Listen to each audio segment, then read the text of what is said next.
Hello, hello. My name is Alicia Love, and I am here to introduce you to Stella Ray, my mage sister. And we have another YouTube channel because we are seeding and creating a Venus Blueprint astrology program where we invite you to come and actually circle with us each month at the new moon when Venus and the moon are close together, and we can talk about those energies. And we create videos with all of the astrology and the Venus blueprint for her whole cycle. So this is us just showing you this is what the video looks like. Go over there and subscribe so that you get to see our videos as they're published. Thank you for being with me and being my mage sister. Ooh, love it. Excited to be with you. All right, we'll see you over there.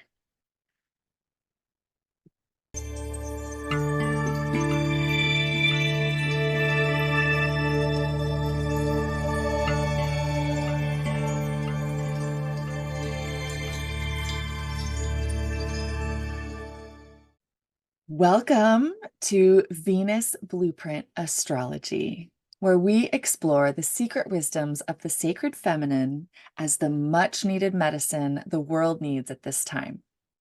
I'm Alicia Love, and this is my mage sister, Stella Ray. And today we are walking you through some of the big energies from the full moon in Scorpio to the Taurus new moon in a couple of weeks. We're highlighting Venus, bringing feminine consciousness to the forefront to support the much needed rebalancing between the feminine and the masculine. We would love it if you joined us for our virtual circle on May 1st, which is Beltane, the cross quarter point between spring equinox and the summer solstice. We're going to create a sacred space for women to bring their astrological knowledge of their own birth chart and what might be coming up for you around those energies so you can feel held and nourished within a circle of women in sacred ceremony. Lovely. Yes.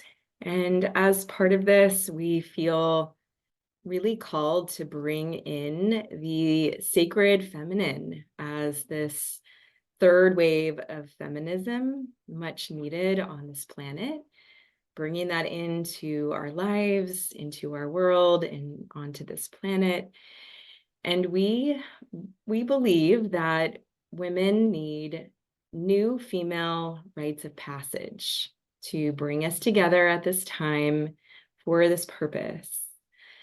That the recovery of the sacred feminine is not something that we can do alone.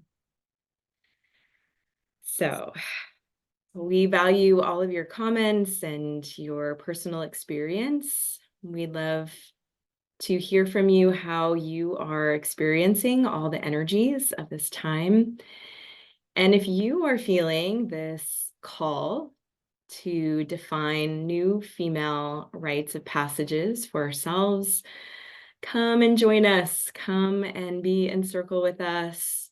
There's a link below to register and join us. Your first circle with us is free, so come and be part of this energy with us that we're so happy to be seeding. All right, so what is going on in the cosmos? Where should we start? What are the big energies that we want to be looking out for? Well, that Scorpio full moon was pretty intense. And we're just now out of Mercury retrograde. And I actually like Mercury retrogrades. Not everybody has an easy time because it's a rewind, it's a reversal, it's going back over the degrees that Mercury already traveled, but we're getting a chance to go over that again. And I like the way you say it. We get to review that material. And it's Yes. like, what is it that came up for us? And how do we want to do things differently? And that's a big point to make during Mercury retrograde. And now that we're out of it, it's like, oh, it's going to feel so much easier and more fun to review that material with the wisdom that we got during the retrograde. Yeah. Yes. absolutely. Just like when Venus is in retrograde, it's like a metamorphosis that Mercury is going through. And that particular metamorphosis was crazy because it was involved in the huge eclipse energies. Chiron was involved, the North Node was involved. So it was also this breakthrough, yet backward motion of Mercury. So it was a little confusing, I think, for people, and we felt that as this full force ahead, and yet Mercury is retrograding. So, and it was a long one too. It's like 25 days of retrograde for Mercury. Wow. And so now that we're right at that 15-degree point, and then the next couple weeks get to go back over all that material. Again. Yeah, I do think it's going to feel good and clarifying. And, for all the themes that we talked about around the eclipse, like, okay, we had this big Aries breakthrough moment with the North Node being there. Yet we had Chiron there, which we were facing this wounding.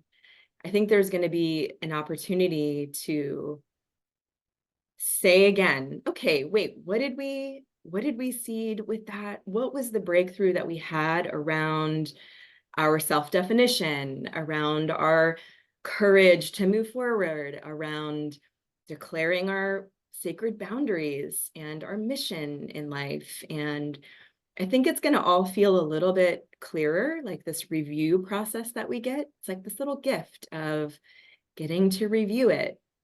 And then maybe also clarifying what some of the Libra dynamics are that we are letting go with the South Node Libra aspect. So I think there's going to be this great opportunity to reflect on our needs,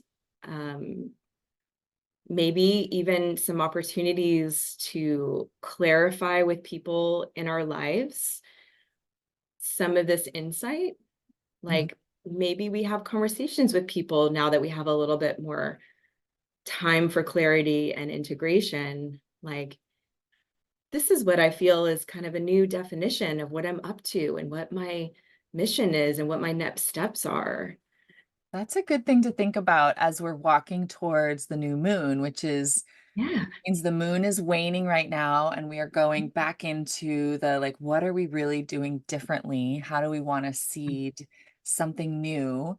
And it's been new thing after new thing with the eclipses and even that full moon. So I'm thinking that it's all been in Aries. And like you said, it's that sovereignty, that inner warrior of how you're on mission for things. And Venus in Aries has been feeling the same way, Yeah. right? And she's going to continue in her last few degrees of Aries to initiate us into the underworld as our next big Venus part of the blueprint and the cycle and the adventure of where we're headed. So we're still in that initiation energy. And I love the way you're talking about it. Like Mercury is our throat chakra, it's our communication about it. So let's talk about it. Let's talk about Mhm. it with our friends and our family and get the word out there. Like, this is what happened for me during the last month of intensity. And here's how I want to see it differently and do it Yeah. differently. Yeah. And bringing in some of that diplomacy that we talked about, like, and how's it been for you? And how can I support you? And here's how I need to be supported. Like, wouldn't it be great if we could have those conversations with people? Like, how have you been redefining yourself? Here's how I have. Like, how can I support you? How can you support me? How can we meet as equal partners with the Libra, Aries, finding their dance and finding their balance? We're still very much in those themes. And And I it's do going to think, continue. Yeah, yeah, because even yeah, after, and we're going to talk about this, Venus will move into Taurus. The sun is already in Taurus, but Mars is going to bring up the rear with yeah, all of those same degrees going through Aries and bringing action to it all. So the first action we can do is to talk about it. And that's the truth with the magic of our words and the whole manifesting process is you can't create anything until you think about it, talk about it, and then do it. And Yeah. that's like this exact progression that we're going through, which is Yeah. gonna feel really good, I think, going That into too. the late That spring and too. into summer.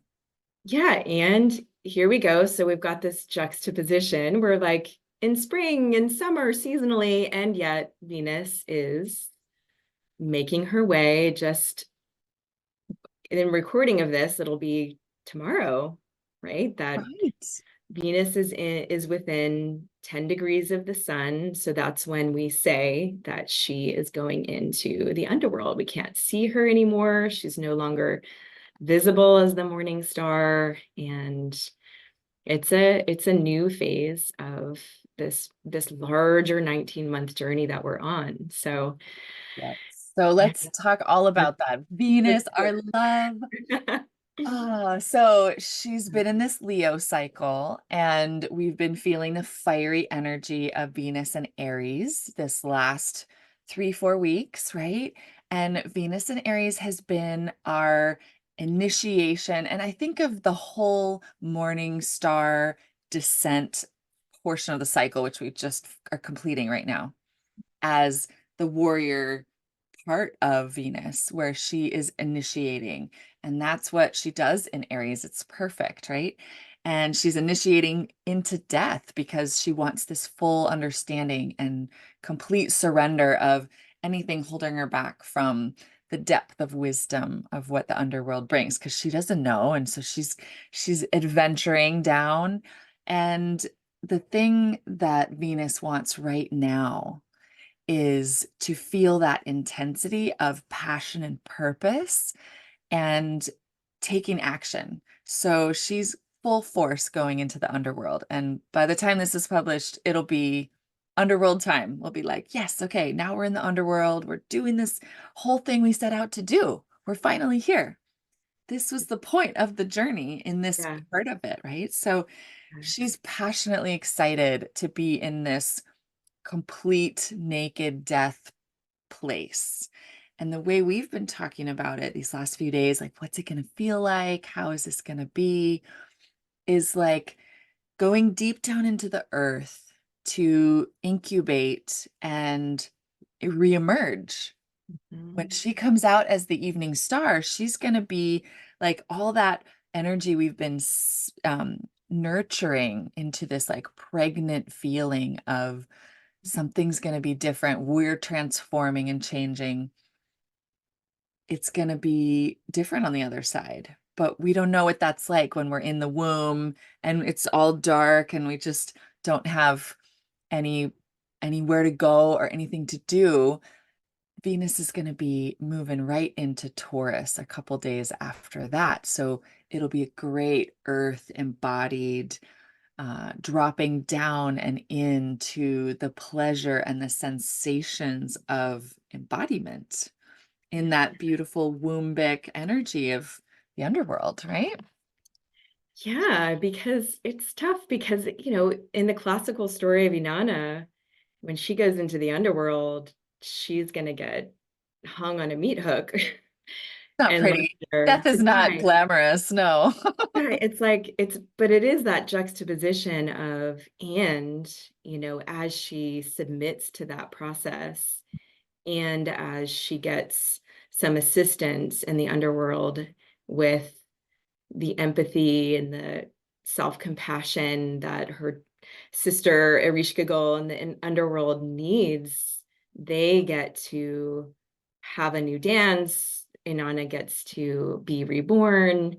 And so there is a sense of, as we surrender to the process, and we don't need to obviously think of it as an actual brutal or violent or physical kind of death, but it can feel difficult to let go of those final attachments, those final things that might be keeping us stuck in our limited beliefs about what's possible, or the habituated patterns that we might still be just stuck in and feel hopeless to change.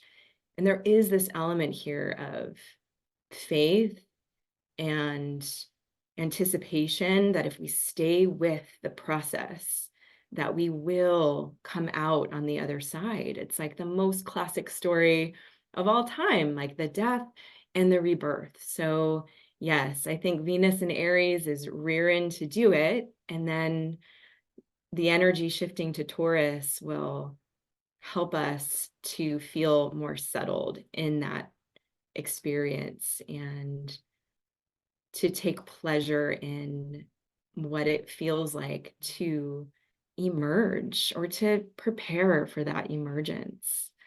So Yeah. that's a beautiful process we get to be in. Yeah. Yes, I know that Venus and Taurus feel so good because she's at home.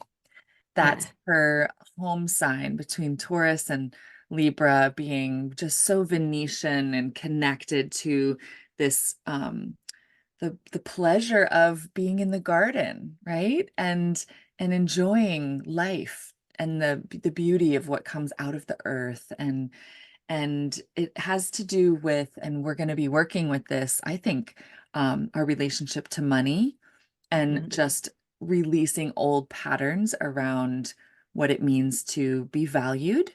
I know in the women's circle and sistership circle, a lot of us are bringing Mhm. up value and worth. And I think it's just going to get massaged and processed and beautifully like initiated then when the we call it the star point, right? But it's the alignment with Venus and the sun, the Kazemi little kiss as she goes through the center of the sun. And that'll be in Gemini. And then it'll move into Cancer before she comes back out again. And so we're going to get to go through this whole range. And the Taurus energy is going to be firm with us. And Venus and Taurus holds her ground, right? She's a little bit stubborn. We got the horns up. We're Mhm. going to be really grounded and rooted, 4 feet on the ground kind of feeling.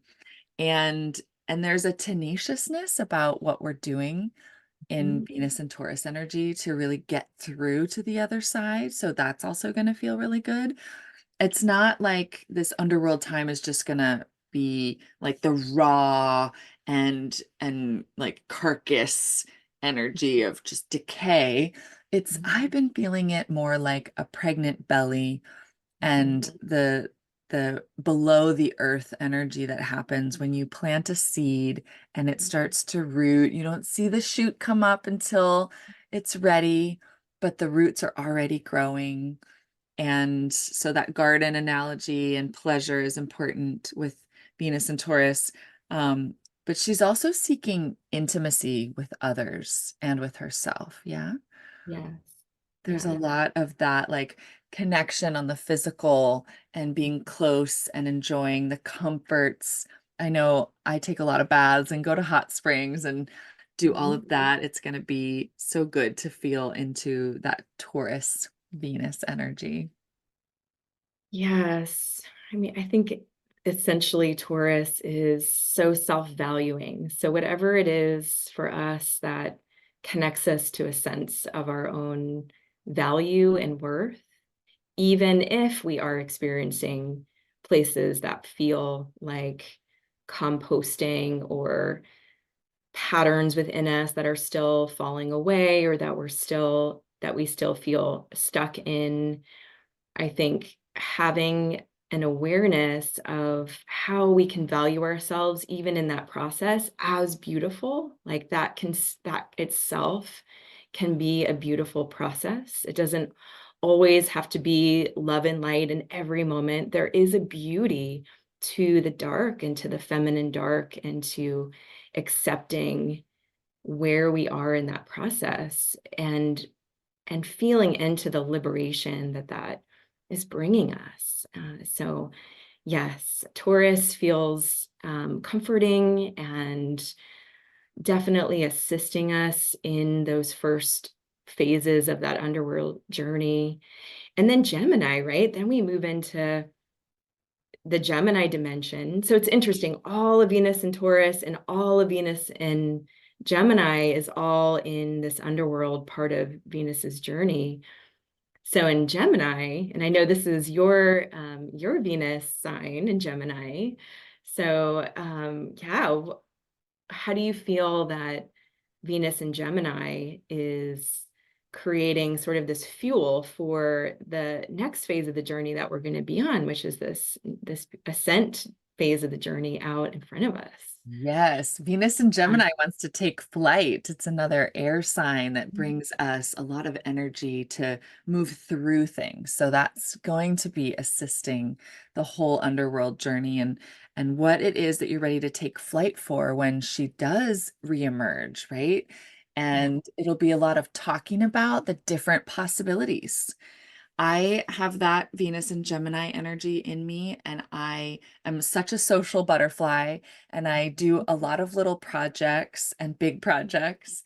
And I think that it's going to be pulling from the different facets of our hearts and who we are and what we're bringing to the world that is going to then be in another energy embodied in Cancer as she emerges. But that Gemini is going to really like swirl. I think of like a whirlpool of air of energy, like a not a tornado.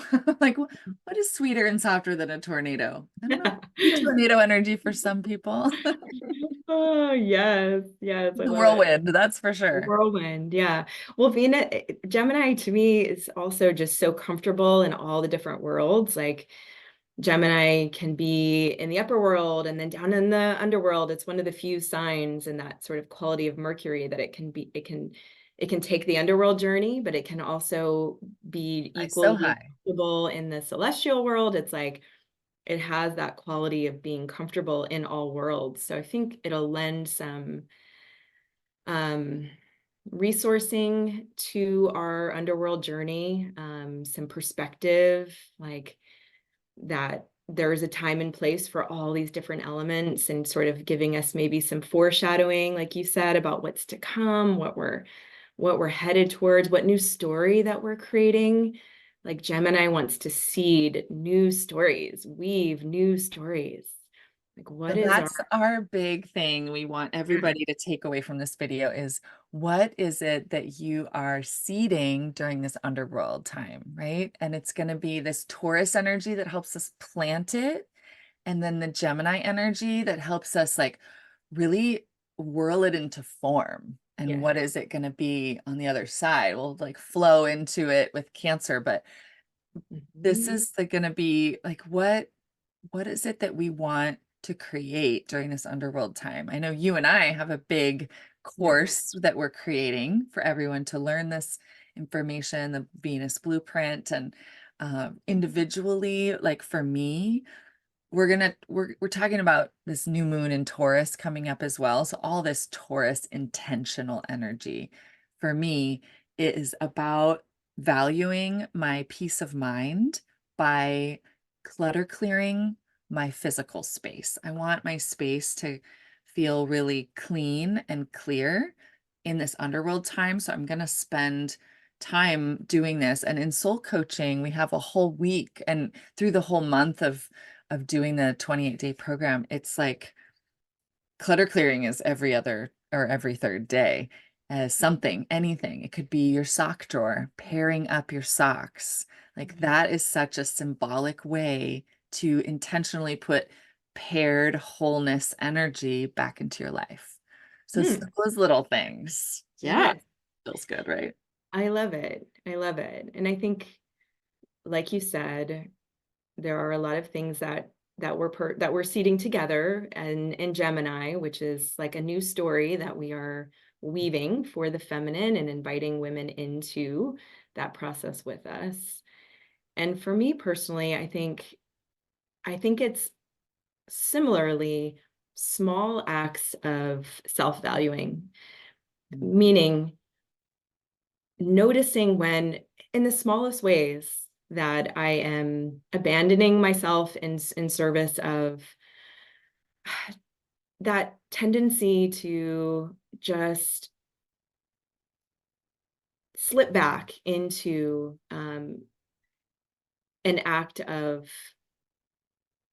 underappreciation, we'll say. There's so many chances in our day, in our worlds to do the smallest thing to reaffirm to ourselves value. Like even just tidying and picking up the house too, for me, even though I really don't like cleaning.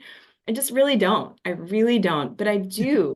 But I do like the feeling of I'm going to do this for myself as an act of kindness because I know down the road tomorrow, later in the day, it's going to nourish me to look around and feel this Yeah. clear space. And so I think doing that as an act of self-valuing is inspiring to me. And And I've noticed it with my teenager too, wanting to do more affirmation. When you do those little things, like you said, self-affirming that you did a good job. Like, yay, yeah, for you taking yeah, care of things and feeling good about it and amplifying that feeling good yeah, feeling. absolutely, Yeah, absolutely. loves And that. then we're going to move, we're kind of getting ahead of ourselves, but I think it's kind of nice to seed and to feel and to show this progression we're going to have because we're going to move into Cancer then to start our whole ascent journey. And that feels like a great extension of all of the self-appreciation and self-love and nurturing and soft energy that we're going to be bringing into our whole ascent journey as sort of a contrast to this Aries energy that we're Going in with. going in with, It's like it's fierce on the way down, but on the way up, there's going to be this flavor of soft, receptive, nurturing, sweet energy that we get to really consciously seed in that whole progression. So, I love that. It's like when you're stacking on top with a foundation of yeah, sweetness and loving, yeah, kindness, nurturing, then everything on top of that is going to have that rooted inside of it. And that's the thing is it'll be in that Cancer in the root as yeah, we draw that into our being and yeah, restructuring as we've been releasing on the way down. We're going to yeah, restructure and integrate every chakra on the way up through different signs. And we're following Venus through her beautiful journey. yeah. It's been so fun to be able to share this journey with everyone else. And I guess we can finish with the new moon in Taurus because we're having our circle. We kind of base our circles on the lunations, like when the full moon and the new moon are coming through, but really the new moon is the one that Venus has a closest relationship to at the morning star and the evening star. And in this underworld time, it's going to be a pretty big initiation into this Taurus energy to have a Taurus new moon. You want to talk about that?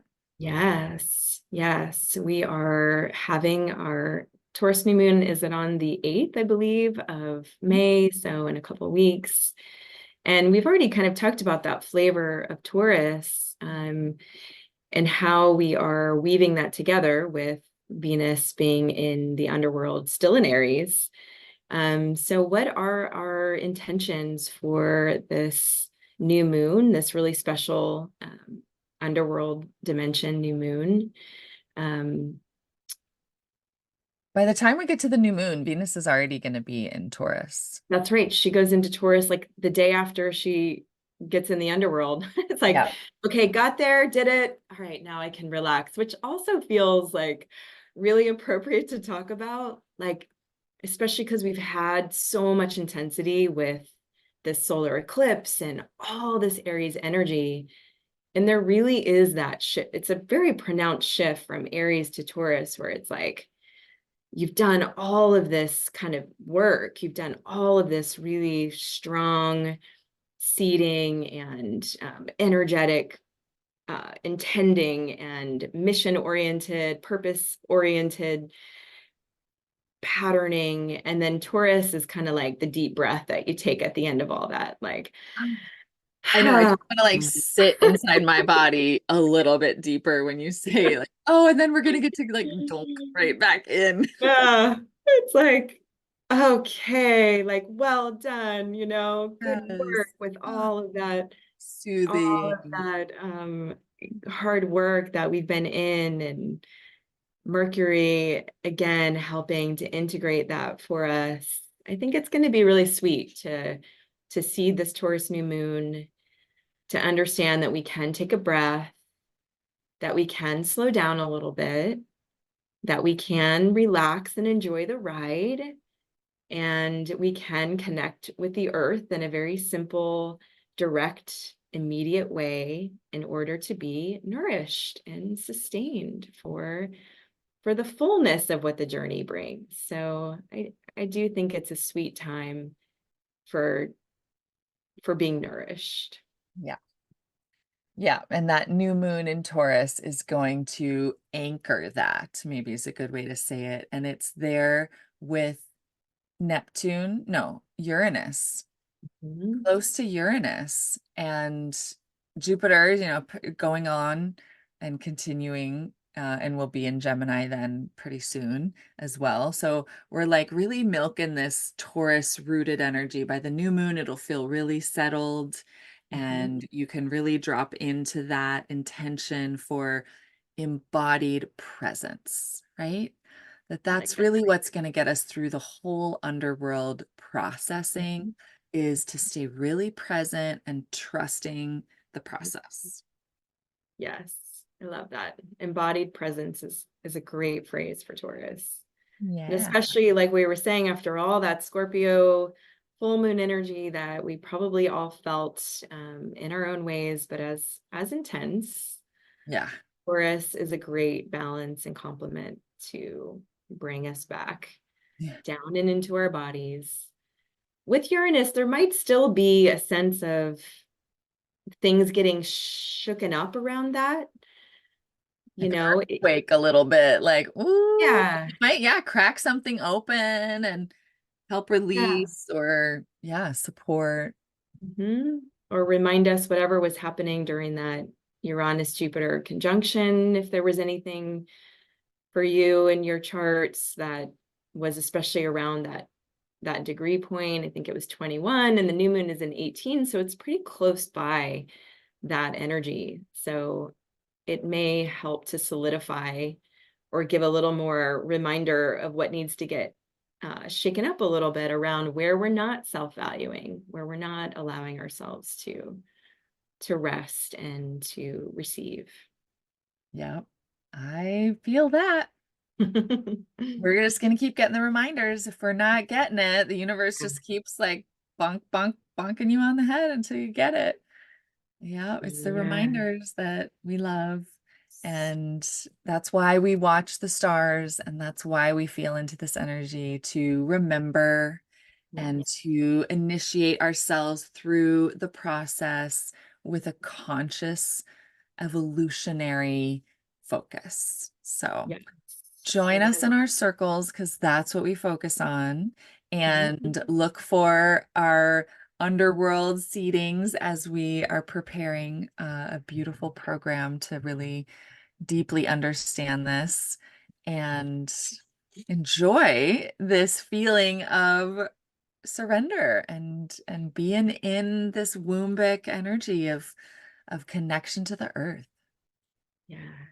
Lovely. All right. Until next time. See you then. Bye.